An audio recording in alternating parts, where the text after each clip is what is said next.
Вітаю гейм-котики на каналі Gameplay Scribbles. Мене звати Наталі і сьогодні пропоную розібрати на нотатки гру Stranded Deep від австралійської студії Beam Team Games. Stranded Deep – це гра про виживання із закрученим сюжетом, де є повна свобода дій у невеликому, але відкритому світі.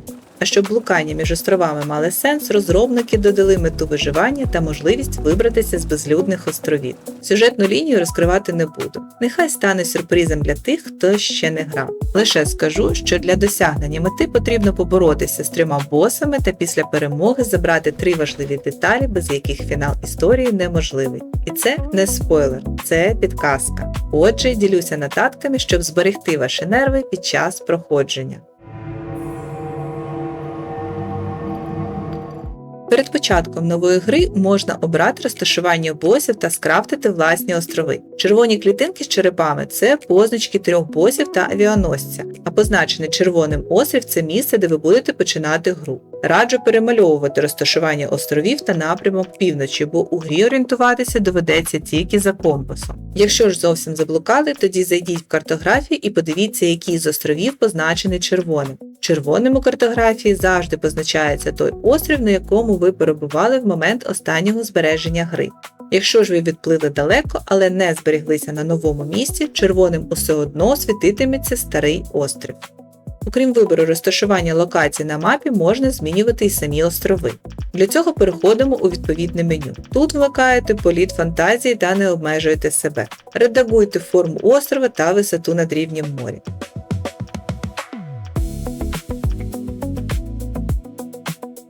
Далі кількість необхідних ресурсів. Беріть по максимуму, зайвим не буде.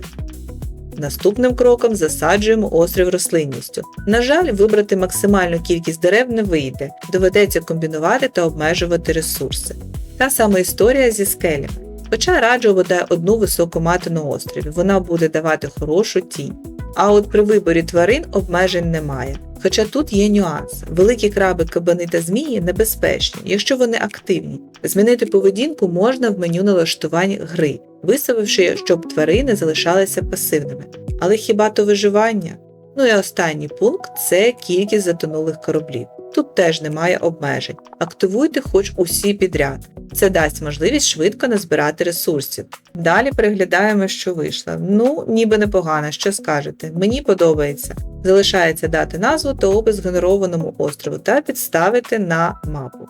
Одразу зауважу, що змінити острів вашого поточного місцезнаходження не можна, лише ті, що не зафарбовані червоним.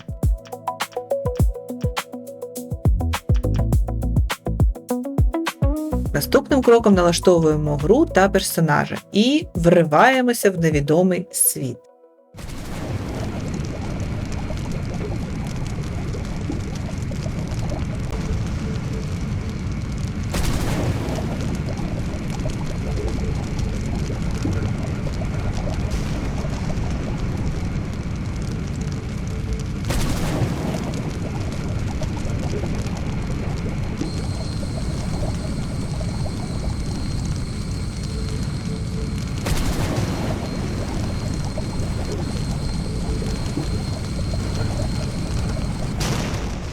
Отже, ви опиняєтесь на рятувальному човні біля невеликого острова, до якого необхідно дістатися. Важливий момент про острови. У грі їх всього 2 типи – зі скелями по центру та звичайні з пальмами. Ті, що зі скелями, мають більше ресурсів, але й більше небезпек. На таких островах є змії, кабани та великі краби. Навколо островів під водою затонулі кораблі та контейнери. Але і тут слід озиратися по сторонах, бо можна натрапити на акул. Коли подорожуєте на човні або в майбутньому на плоту, не забувайте при висадці опускати якір або витягуйте свій транспортний засіб на берег, бо без цього ваш корабель піде у вільне плавання. Я граю на PlayStation, тому щоб перетягнути будь-які мобільні предмети у грі, затискаю і тримаю L2.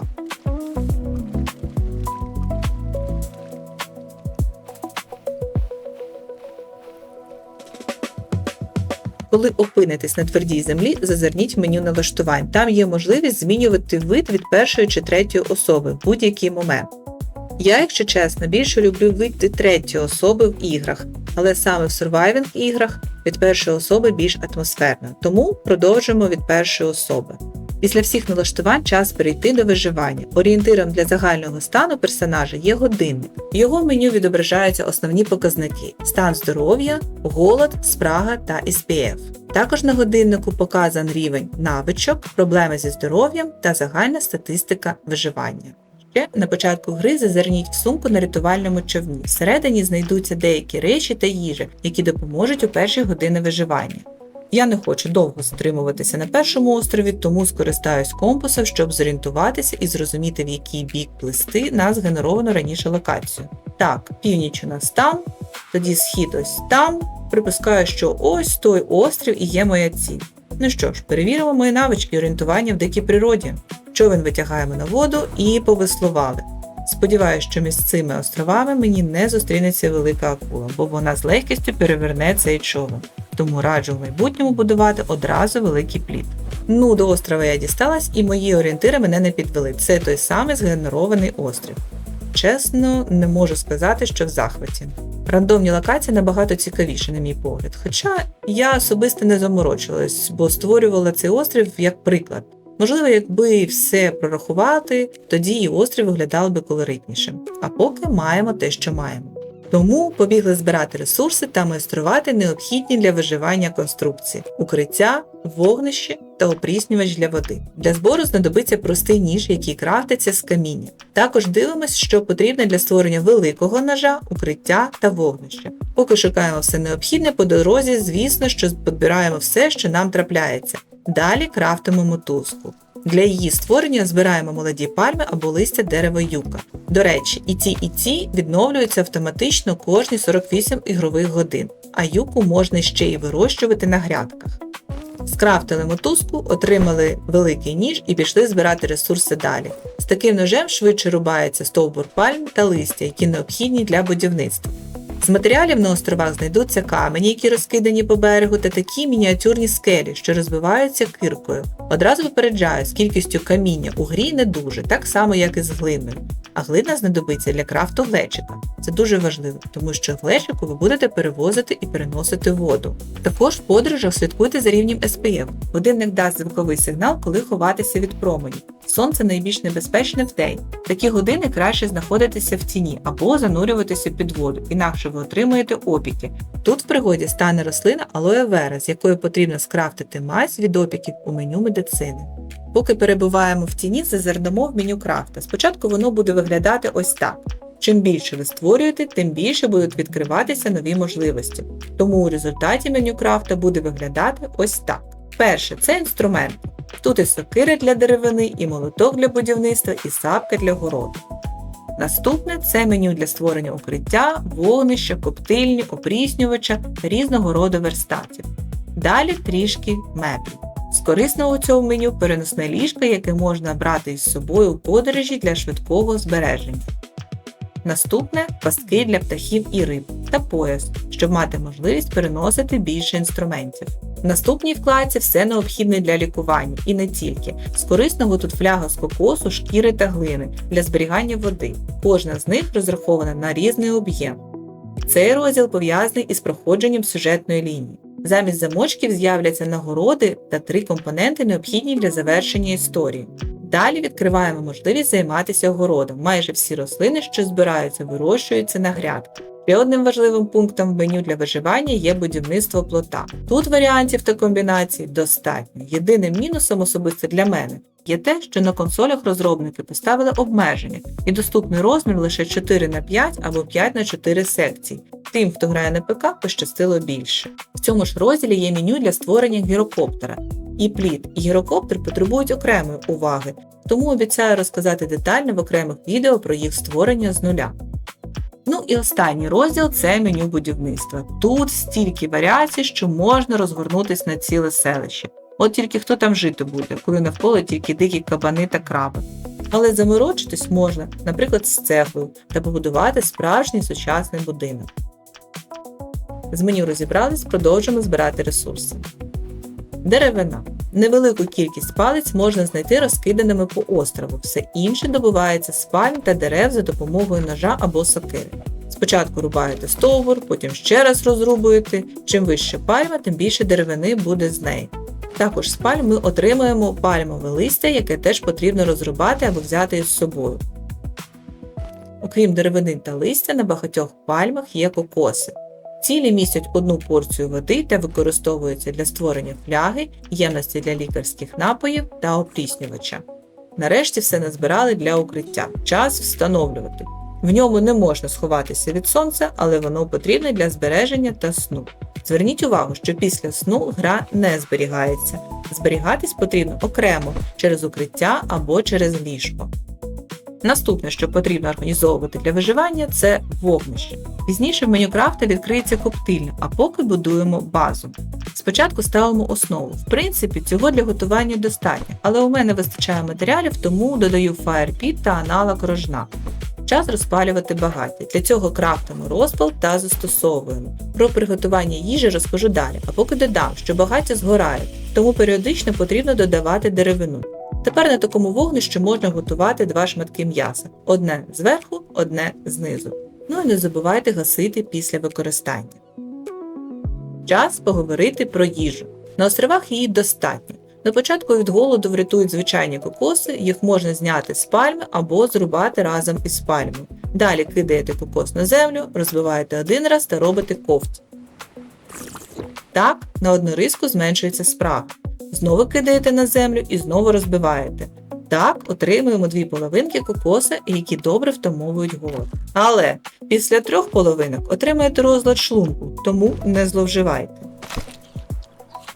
Окрім кокоса, найпростіший спосіб здобути їжу – це дрібні рибини та маленькі краби, яких достатньо на всіх островах.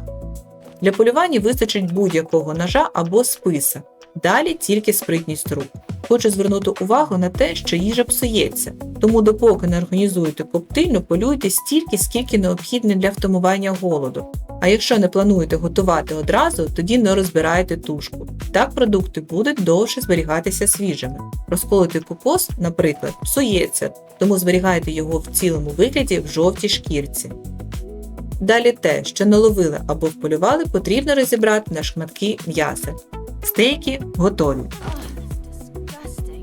Чим більше здобич, тим більший шматок. Залишилось розпалити багаття та поставити смажитись. Як тільки приготується, почуєте сигнал. М'ясо змінить колір та назву. Для довшого зберігання готового м'яса раджу скрафтити коптильню. Сама конструкція надбудовується над вогнищем і може одночасно коптити одразу кілька шматків. Покажу на прикладі цього великого краба. Звісно, його спочатку потрібно розібрати.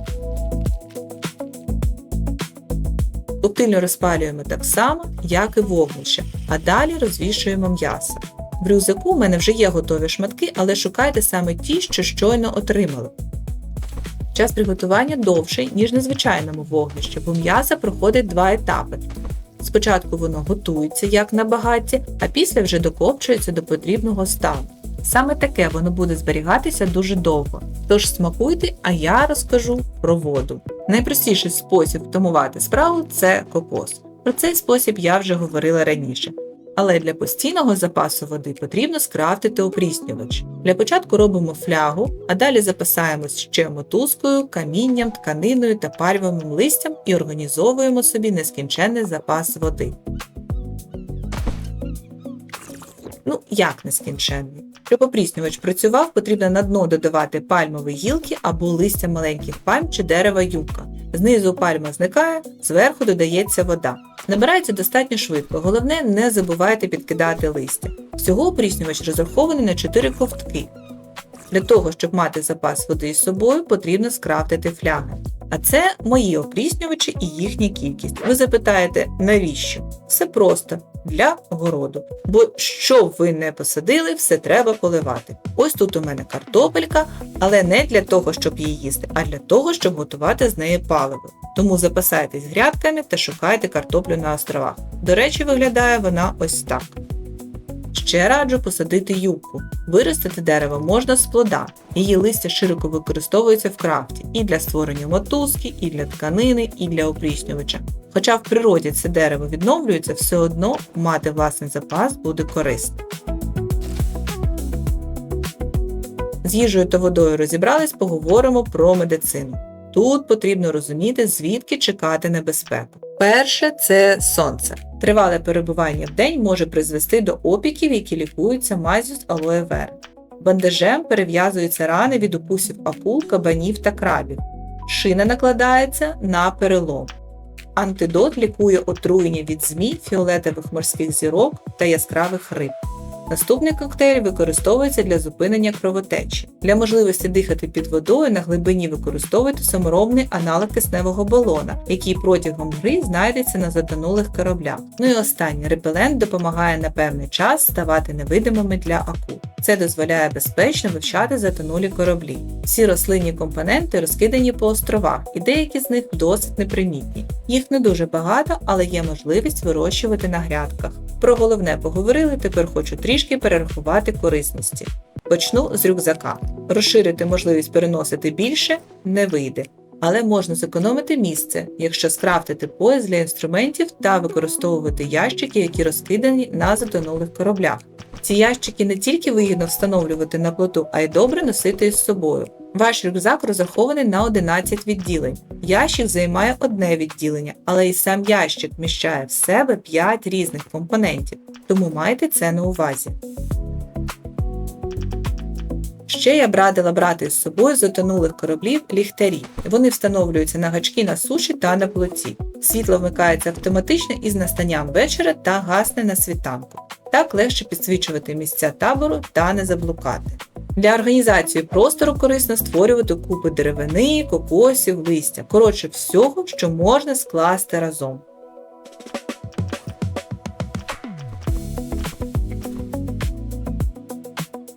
Ще я поговорила про гірокоптер та про будівництво плота, але цьому планую присвятити окреме відео, бо розказати в 2 словах не вийде. Ну і на закінчення запрошую вас у гості в свій табір. Почну з невеликої хатинки, з дверима на задній двір, так би мовити. Ліжко складним, що можна брати з собою. Далі тут у мене є щеки для зберігання і вихід на вулицю.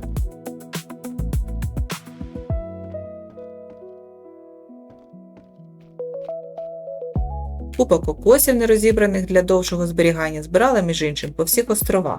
Поруч одразу невелика затока з дрібною рибкою, так я маю постійний запас їжі. Не зовсім видно, що вона там плаває, але повірте, тут її достатньо. Плід, про який детально розкажу в окремому відео. Моя вежа з ліхтарем, щоб я орієнтувалась, куди повертатись. Її конструкція знайдеться в меню будівництва. Заліземо, подивимось.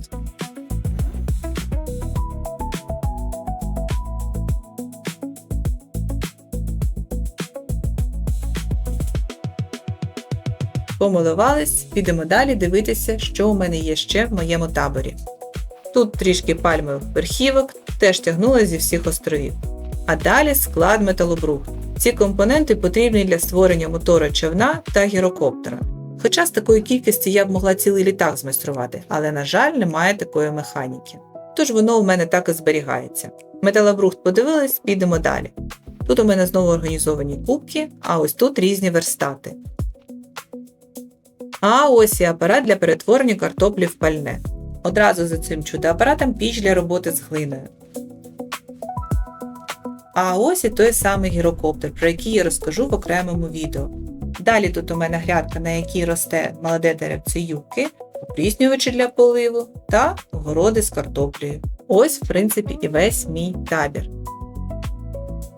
Сподіваюсь, ви знайшли багато корисного, щоб швидко адаптуватися у грі, не думати про механіки та, як то кажуть, з головою зануритися в освіжаючий світ Stranded Deep. Мені особисто гра сподобалась, не вистачило тільки можливості розгорнутись наповну для будівництва плота. Все інше атмосферно, небезпечно, захопливо. Пишіть в коментарях, чи грали ви в цю гру, що сподобалось, що не сподобалось, які цікавинки знайшли у Stranded Deep. Буду вдячна за лайк та підписку. А на цьому обіймаю, зустрінемось в нових ігрових світах з новими шпаргалками.